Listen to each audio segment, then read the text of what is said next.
Bonjour à tous, alors on se retrouve aujourd'hui pour une petite vidéo budget et je vais vous partager aujourd'hui 10 petites habitudes qui peuvent transformer vos finances. Ce sont des petites habitudes à adopter pour la vie de tous les jours qui vont vous permettre d'économiser. Alors petit à petit, l'oiseau fait son nid comme on dit, hein. Non mais ça va vous permettre d'économiser quelques euros et surtout de faire attention à votre budget et ça va vous permettre d'économiser. Donc si tu galères un petit peu à mettre de l'argent de côté, regarde bien jusqu'au bout cette vidéo et tu vas voir 10 petites habitudes qui vont avoir un impact important sur tes finances. Alors, le numéro 1, je te conseillerais de noter toutes tes dépenses. Simplement pour conscientiser, on va dire, ce que tu dépenses. Parce que bien souvent, tu as dû remarquer qu'on fait des petits achats et on se dit « Oh, mais ça c'est rien, 10 euros, 20 euros ». On va faire des petites bricoles, on va au supermarché faire quelques petites courses, 10 euros. Ouais, mais à la fin du mois, on est vite arrivé à 100 euros de petites courses. Donc c'est vrai que c'est bien de noter chaque dépense et alors pour une fois, hein, je te dis pas de le faire tout le temps, mais au moins pour bien te rendre compte où part ton argent. Voilà, les petites choses, hein, les petits cafés, les petits trucs, et tu vas voir que ça peut vite monter. La deuxième chose que je pourrais te conseiller, c'est de faire des listes d'achats. Alors, liste d'achats, bien sûr, pour faire tes courses, préparer ta liste de courses, mais aussi des listes d'achats quand tu pars dans un magasin. Genre, tu vas aller chez Ikea. On connaît tous Ikea, Action, enfin ce genre de magasin où une fois que tu rentres là-dedans, c'est mort, tu dépenses à plus compter. Fais-toi une petite liste avant de partir de ce que tu as vraiment besoin. Par exemple, je sais pas, tu vas chez Ikea pour acheter du linge de lit ou des choses comme ça. Fais-toi vraiment la petite liste. J'ai besoin de 2 oreillers, une housse de couette. Bon, alors je prendrai peut-être ça, je vais faire ça, ça, ça. Mais voilà, essaie de te faire une liste que tu pourras suivre au maximum quand tu seras dans le magasin et ça va te permettre de pas trop sortir des sentiers, on va dire. Parce que sinon, on va vite, tiens, j'ai besoin... alors, si tu notes bien que tu as besoin juste d'une casserole, par exemple, quand tu vas aller dans le rayon de la vaisselle chez Ikea, tu vas pas aller t'éparpiller dans tous les rayons et te dire « Oh tiens, je vais prendre ça. Tiens, je vais prendre ça. » Non, non, fais bien une petite liste avant. Chez Action, c'est pareil. Si tu as besoin de, je sais pas, des produits ménagers, fais-toi bien une petite liste. Tu vas voir que ça va quand même te permettre de limiter les achats. Et à la fin du mois, je peux te dire que ça fait des sacrées économies parce que si tu es de la team genre Action qui va 2 fois par mois, c'est sûr qu'à chaque fois, tu en as au moins pour, je dirais, minimum 30 euros quand on est raisonnable. Sinon, c'est 60, 70 euros. Tu vas 2 fois par mois, tu comptes un petit peu ce que tu peux économiser, hein. Le troisième conseil que je peux t'apporter, alors c'est un conseil et en même temps un petit défi, c'est de faire une journée sans dépenses par semaine. Alors moi, tu sais que je fais souvent des semaines sans courses, donc c'est une semaine par mois sans courses pour vider mes placards. Je te conseille de faire une journée par semaine sans dépenses, mais sans aucune dépense. Bon, bien sûr, si tu as besoin de carburant pour mettre dans ta voiture et que ça tombe ce jour-là, vas-y. Mais voilà, essaie de ne pas dépenser pendant une journée et tu vas voir que c'est pas si difficile que ça au final. Et peut-être que ce jour-là, tu aurais dû normalement dépenser pas mal d'argent. Enfin, te dire, tiens, je vais aller faire des petites courses là, 20 euros. Je vais aller boire un petit café avec mon ami, voilà, 3 euros. Tu vas voir qu'à la fin de ta journée, tu auras un petit peu économisé. Et à la fin du mois, sur les 4 semaines, donc 4 jours sans course, ça peut faire la différence. Alors, la quatrième chose, c'est d'automatiser quelques économies. Je t'explique. Quand tu as ton salaire, alors, je ne sais pas si tu fais ton budget, j'espère, il faut faire son budget.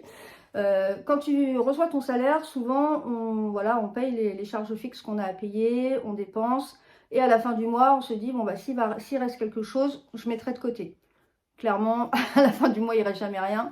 Donc moi, ce que je te conseille, c'est de mettre dès le début du mois un petit peu de côté. Pars sur 10% de ton salaire au départ, si tu peux, hein. Après, tu peux mettre 5%, mais fixe-toi une base. Et dès que tu reçois ton salaire, tu prends si tu te fais 1400 euros par mois, tu prends 140 euros et directement, dès que tu as ton salaire, directement, tu le mets sur un autre compte. Parce que tu peux être sûr que si tu attends la fin du mois pour le faire, c'est mort. C'est mort, tu les auras dépensés, et même si tu les as pas dépensés, quand tu vas voir qu'il te reste ça à la fin du mois, tu vas les dépenser. Non mais c'est humain quoi. Donc, alors que si ça part directement en début de mois, c'est fait, on n'en parle plus, et clairement, tu vas pas forcément t'en apercevoir, ça va pas forcément te manquer à la fin du mois. Alors attention, je dis 10%, après tout dépend du budget, des charges que tu as. Je te dis, ça peut être 50 euros, ça peut être 30 euros. Dès le début du mois, tu te dis, je mets 30 euros direct sur un autre compte. Et tu verras qu'à la fin de l'année, bah, ça te fera un petit pactole. Et c'est des choses que tu pourras dépenser pendant les vacances ou te servir pour acheter quelque chose ou simplement mettre en économie au cas où quelque chose te lâche. Genre ta machine à laver, ton sèche-linge, enfin les trucs bien lourds mais que tu as forcément besoin dans ta maison, ton frigo par exemple. Et que bah, quand ça te lâche, tu te retrouves tout de suite mal. Donc voilà, ça peut te permettre d'avoir un petit pactole de côté. Donc ça, c'est vraiment quelque chose qui peut vraiment te changer la vie. Cinquième conseil, négocie et regarde, surtout regarde, vérifie déjà tout ce qui est abonnement et facture que tu reçois. Quelquefois sur les factures, peu importe, on a tendance à être un petit peu négligent ou peut-être à faire un peu trop confiance aux gens. C'est mon cas aussi. Quelquefois, il va y avoir des frais de déplacement en plus alors qu'il n'y a pas eu de déplacement, ou je sais pas, du matériel alors que c'est toi qui as fourni le matériel pour un artisan. Enfin, voilà, il faut vérifier. Abonnement, pareil. Vérifie les abonnements que tu as sur ton compte, si ça correspond bien à la base de départ. Parce que quelquefois, on prend un abonnement tant par mois, et puis 2 ans après, on se retrouve avec des abonnements qui valent, qui valent beaucoup plus. Parce que bah, petit à petit, ils ont rajouté des options comme ça, sans vraiment que tu t'en aperçoives. On connaît tout ça, hein, même au niveau des téléphones, tout ça, il faut faire hyper gaffe. Donc prends le temps de temps en temps de vérifier tes abonnements. Déjà, vire tous ceux que tu n'as pas besoin. Prends le temps de le faire, ça c'est important. Et puis je te dis, vérifie. Là, je sais que je viens de m'inscrire à la salle de sport, par exemple. Il y a 5 euros supplémentaires pour le bilan. Mais en fait, c'est 5 euros mensuels. Donc, ce qu'ils nous ont dit, c'est des malins. Ils nous ont dit, en fait, on fait le bilan une fois, parce que moi, je veux faire le bilan au départ et je veux refaire le bilan dans 3 mois ou dans 6 mois. Je ne veux pas payer les 5 euros tous les mois. Je ne veux pas faire un bilan tous les mois. Et en fait, ils nous ont dit, bah, ce qu'il faut faire, c'est voilà, prendre le bilan. Dès le premier, on arrête l'abonnement et on le reprend après. Mais surtout, il ne faut pas oublier de le faire, parce que c'est des malins. En fait, ils vous font ça et ils savent très bien qu'il y a la moitié des gens qui vont oublier d'enlever l'abonnement. Alors, c'est 5 euros. C'est 5 euros, mais 5 euros par mois. Enfin, voilà, sur un an, voilà, ça fait quand même beaucoup. Donc, faites bien attention à ça et surtout, vérifiez bien vos factures, vos devis. Enfin, voilà, si vous faites des travaux, vérifiez bien les petites lignes. Des fois, il y a des petites choses qui sont rajoutées. Je dis pas que les artisans sont des voleurs, hein. Loin de moi cette idée, mais quelquefois, il se peut qu'il y ait des erreurs ou des choses qu'on n'a pas forcément besoin, mais que la personne va compter parce que pour lui, ça peut être nécessaire, mais qu'on peut négocier. Donc voilà, à surveiller. Sixième habitude simple qui peut, qui peut changer vos finances, c'est acheter d'occasion. Alors, c'est conseil bateau, on va dire, mais bien souvent, eh bien, on ne le fait pas. Alors, on prend un petit peu plus l'habitude maintenant avec les sites qui existent de plus en plus, je veux dire Boncoin, Vinted, mais moi, je sais que je vends pas mal, mais j'ai encore du mal à acheter d'occasion. Et je vais vous donner juste un petit exemple. Je voulais acheter un tapis de marche il y a quelques mois. Je voulais acheter un tapis de marche et clairement, bah, mon budget ne me le permettait pas. Du coup, mon mari me dit, mais pourquoi tu ne regardes pas sur le Bon Coin? Ouais, flemme. Alors c'est vrai qu'il faut chercher, il faut envoyer des messages. C'est sûr que c'est plus simple d'acheter neuf. Bon, je dis bon, ok, j'avais pas trop le choix, j'avais pas le budget. Je suis tombée sur un tapis de marche. Il est encore sur Decathlon à 339 euros. Je l'ai payé, je l'ai payé 60 euros. Mais le truc, il est tout neuf. Le truc, il est tout neuf. En plus, il était à 40 km de chez moi. Mais on y allait pendant le week-end parce que ma fille habite dans cette ville-là. Donc, franchement, mais c'était nickel. 60 euros le truc. Donc là, clairement, je me suis inscrite à la salle de sport, donc je vais revendre ce tapis de marche. Il est toujours nickel. Donc je sais que je vais pouvoir le revendre au moins le prix que je l'ai acheté. Je vous cache pas que je vais essayer de le vendre un petit peu plus cher. Je l'ai acheté 60, je pense que je vais essayer de le revendre 100 euros. On verra bien, j'ai regardé, il est encore à 339 euros chez Decathlon, je l'ai acheté l'année dernière. Enfin voilà, donc c'est vrai que des fois on est réticent, mais sur les sites d'occasion comme ça, on trouve des choses qui sont vraiment, mais enfin quasi neuves. Moi la première, je vends des trucs, j'ai vendu un vélo elliptique là il y a, il y a 2 ans. Franchement, il était tout neuf le truc. Je l'ai vendu à plus de 50% de réduction. C'était un Proform, un truc que j'avais acheté une blinde. Mais en fait, je sais pas pourquoi j'avais acheté ça parce que j'aime pas le vélo elliptique. Voilà, le genre de dépenses qu'on peut faire un peu débile. Mais du coup, voilà, pensez quand même à regarder. Maintenant, c'est vrai que depuis cette expérience du tapis de marche, je regarde plus les ventes d'occasion. Parce que je me rends compte, bah, c'est vrai que tout le monde est comme nous, en fait. Alors, attention, on peut trouver des trucs complètement pourris, hein. La dernière fois, je suivais une fille sur Insta, elle avait reçu des pyjamas pour enfants. Les trucs, il y avait plein de feutres dessus, il y avait des trous. Enfin, on se demande comment les gens peuvent envoyer des trucs comme ça, mais ils n'ont pas honte, mais bon. Mais la plupart du temps, je pense que... Enfin, en tout cas, moi, j'ai jamais eu trop de soucis. Le peu que j'ai commandé d'occasion, j'ai toujours eu des bonnes surprises. Donc voilà, pensez à l'occasion et bah, ça peut faire une sacrée différence sur vos finances.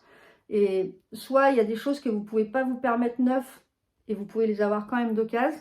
Ou même si vous pouvez vous permettre, pourquoi pas les prendre d'occasion et mettre ce petit pactole-là de côté dans vos économies. Alors, 7e habitude à prendre, attendre 24 heures pour acheter quelque chose. Enfin, pour finaliser ta vente. Souvent, j'en ai parlé dans une précédente vidéo, on fait des achats impulsifs. Hein, on est tous pareils. On voit un truc, ah trop bien, il me le faut, on le commande. Voilà, ça y est, c'est commandé, bim bam boum. Sauf qu'après, on se dit, ouais, bon, voilà, j'en ai pas forcément besoin. Je vous donne une petite habitude à prendre, c'est attendre 24 heures. Vous voyez quelque chose qui vous plaît, vous vous dites, ah, mais ça, je le veux trop, j'en ai vraiment besoin. Attendez 24 heures pour l'acheter. Vous allez voir que 24 heures après, quand ça va être retombé, vous n'allez plus avoir forcément la même perspective du truc. Et vous allez vous dire, oui, bon, c'est vrai, c'est pas mal, mais voilà. Est-ce que j'en ai vraiment besoin? Est-ce que, voilà, vous allez peut-être avoir le temps d'en parler avec des proches, votre mari, vos enfants, pendant ces 24 heures, ruminer un petit peu ça, vous dire, oui, mais est-ce que j'ai quand même le budget? Enfin, voilà, c'est assez cher. Est-ce que, voilà. Et vous allez voir que 24 heures après, si vous en avez toujours envie, si vous avez le budget, allez-y. Mais peut-être que 24 heures après, vous allez avoir changé d'avis et ça peut vous éviter les achats impulsifs.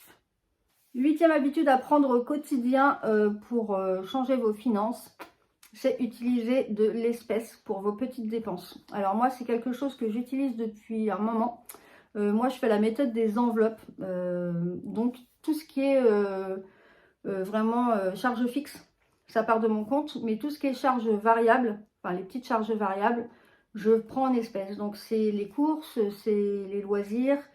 On a des petites enveloppes perso, mon mari, ma fille et moi. Et tout ça, c'est en espèces. Donc, en fait, d'avoir de l'espèce, ça permet de conscientiser les choses, comme sur le premier point, de noter. Là aussi, ça permet voilà, d'avoir l'argent dans la main. Et en plus, enfin, après, il faut prendre l'espèce, mais il ne faut pas emmener votre carte bleue. Hein. Vous prenez votre budget course, vous savez que vous avez 100 euros pour faire vos courses.